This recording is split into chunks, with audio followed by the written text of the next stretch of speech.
তোকে তো ইউনিভার্সিটি থেকে বের করে দেওয়া উচিত। মুক্তিযুদ্ধের বিরুদ্ধে আর মুক্তিযুদ্ধের বিরুদ্ধে এত ক্ষোভ কেন যে মুক্তিযোদ্ধারা বলতে পারেনি যে আমি মুক্তিযুদ্ধ করি?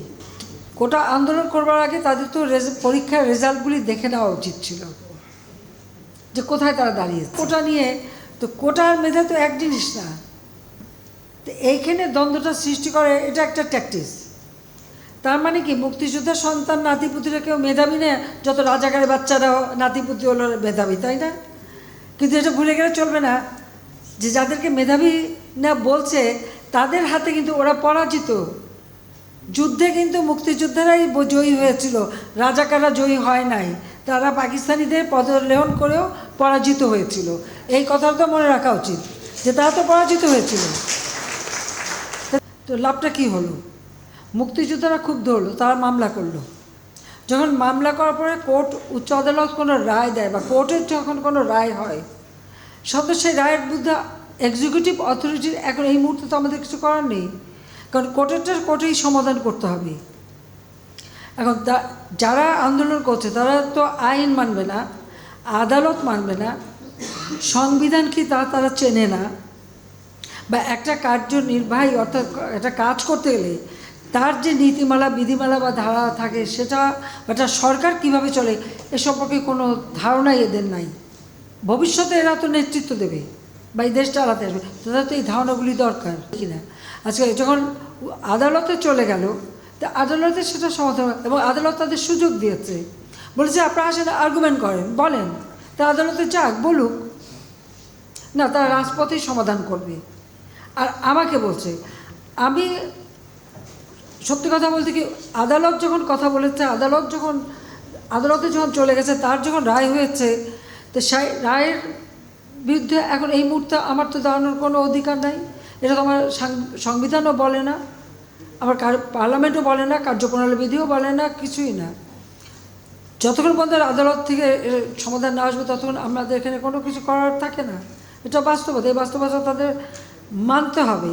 আর যদি না মানে কিছু করার নাই, আর রাজপথে আন্দোলন করতেই থাকবে, তবে কোনো ধ্বংসাত্মক কাজ করতে পারবে না।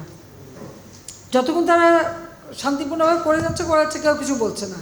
কিন্তু এর বাইরে যখন কিছু করবে, পুলিশের গায়ে হাত দেওয়া বা পুলিশের গাড়ি ভাঙা বা এভাবে আক্রমণ, এগুলি যদি করতে যায়, তাহলে তখন তো আইন তার আপন গতিতে চলবে, এখানে আমাদের কোনো কিছু করার নেই। মুক্তিযুদ্ধের বিরুদ্ধে আর মুক্তিযুদ্ধের বিরুদ্ধে এত ক্ষোভ কেন? মুক্তিযোদ্ধাদের নাতিপুতিরাও পাবে না, তাহলে কি রাজাকারের নাতিপুতিরা পাবে?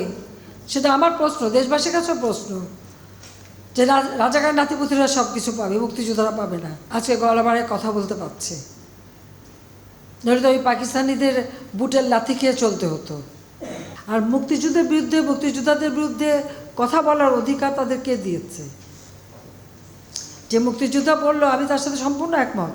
15 আগস্টে জাতির পিতাকে হত্যার পর এমন একটা সময় গেছে যে মুক্তিযোদ্ধারা বলতে পারেনি যে আমি মুক্তিযুদ্ধ করি, কারণ হাজার হাজার অফিসার সৈনিকদের জিয়রন মেরে সাফ করে দিয়েছে। মুক্তিযোদ্ধার নাতি, সে ভর্তি হয়েছে মুক্তিযুদ্ধ কোটা ইউনিভার্সিটিতে, উনিও বলেন কোটা থাকবে না। তো বেটা তুই তাহলে চলে আয়, পড়াশোনার দরকার নাই। হ্যাঁ, ও বলতে হবে যে তুই চলে আয়, তোর পড়াশোনার দরকারটা কি? তুই মুক্তিযোদ্ধার নাতি হিসেবে কোটায় ইউনিভার্সিটিতে ভর্তি হয়ে এমন বলে কোটা লাগবে না, তোকে তো ইউনিভার্সিটি থেকে বের করে দেওয়া উচিত। হ্যাঁ, ওকে ওই ইউনিভার্সিটি থেকে বের করে দেওয়া উচিত, যে কোটা নাই, তোর পড়া নাই, যা বাড়ি যে বসে থাক। যদি লজ্জা থাকতো তাহলে আগে ইউনিভার্সিটির থেকে পড়াশোনা বন্ধ করে দিয়ে এসে তারপর বলুক যে কোটা লাগবে না। এটা বিচিত্র এই দেশ, আসলে আমার দেশটা বিচিত্র একটা দেশ, বিচিত্র মানসিকতা। যদি মুক্তিযোদ্ধার সন্তান হয় তো সেই পাবে, আর সবসময় যে সব কোটা পূর্ণ হয় তাও তো না। যেটা বাকি থাকে সেখানে তো ওই তালিকার থেকেই দেওয়া হয়। এর মধ্যে অনেক চাকরি কিন্তু ওই তালিকা থেকে দেওয়া হচ্ছে এটা, এবং সেটাও একটা নির্দেশ আমি দিয়েছিলাম। মানে কিসের ইমেজ নষ্ট হবে? অন্যায় বা অবিচার যেটা করবে তাকে আমি ধরবই।